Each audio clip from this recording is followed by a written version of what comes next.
নমস্কার বন্ধুরা, অর্চনার কিচেনে আপনাদের সবাইকে স্বাগত। আজকে চলে এসেছি একটা সুন্দর রেসিপি নিয়ে। রেসিপিটা হলো সাবুর খিচুড়ি। তার জন্য আমি কড়াই উনুনে বসিয়ে দিয়েছি, আর তাতে আমি দিয়ে দিচ্ছি 4 চামচের মতো সর্ষের তেল, আর দিয়ে দিচ্ছি হাফ চামচের মতো গোটা জিরে, 2টো শুকনো লঙ্কা আর একটা তেজপাতা ফোড়ন। আর তাতে দিয়ে দিয়েছি আমি একটা বড় আলু কেটে রাখা, ছোট ছোট করে কেটে রাখা আলু, আর মটরশুঁটি আর গাজর, এগুলো কুচি আমি একটু ভাজা ভাজা করে নিচ্ছি। নুন হলুদ দিয়ে মাখিয়ে রেখেছিলাম।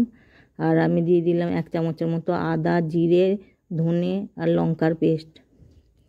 এগুলো দিয়ে আমি একটু ভাজা ভাজা করে নেব।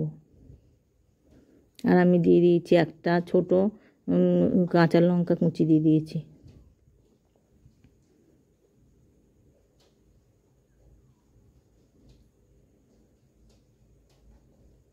এগুলো আমি 1-1.5 মিনিটের মতো একটু ভেজে নেব। আলুগুলো একটু আগেই ভেজে নিয়েছি। একটা আমি মাঝারি সাইজে টমেটো দিয়ে দিয়েছি কুচি কুচি করে, আর তার সঙ্গে লবণ হলুদ স্বাদ অনুযায়ী দিয়েছি।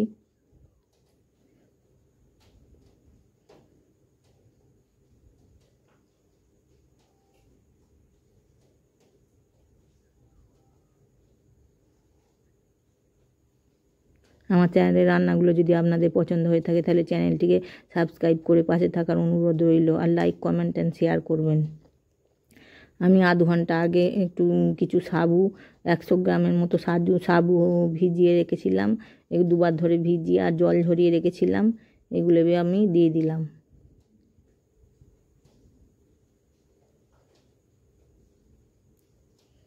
সাবুগুলো দিয়ে একটু ভালো করে নেড়ে চেড়ে মিশিয়ে নেব।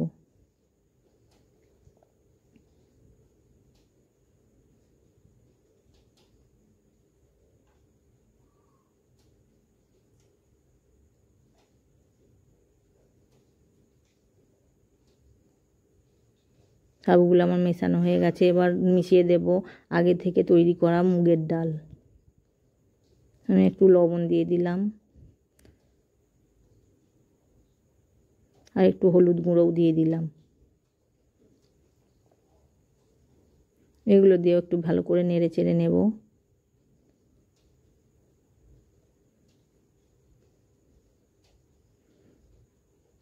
আর এই সময় উনুনে আঁচটা একটু কমিয়ে রাখতে হবে।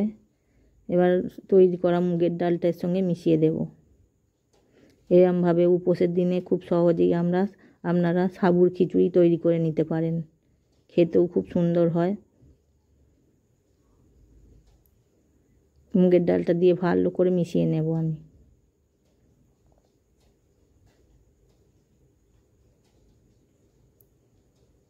মুগের ডালটা দিয়ে ভালো করে আমার মেশানো হয়ে গেছে। এবার আমি ওপর থেকে আমি 1 মুঠো ধনেপাতা কুচি দিয়ে দেব।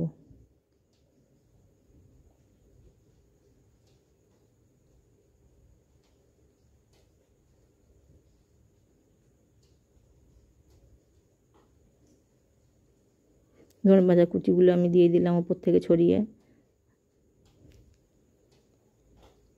আর গরম মশলা বাটার সঙ্গেই আমি দিয়ে দিয়েছিলাম, মশলা বাটার সঙ্গে, সেটা আমি বলতে ভুলে গেছিলাম।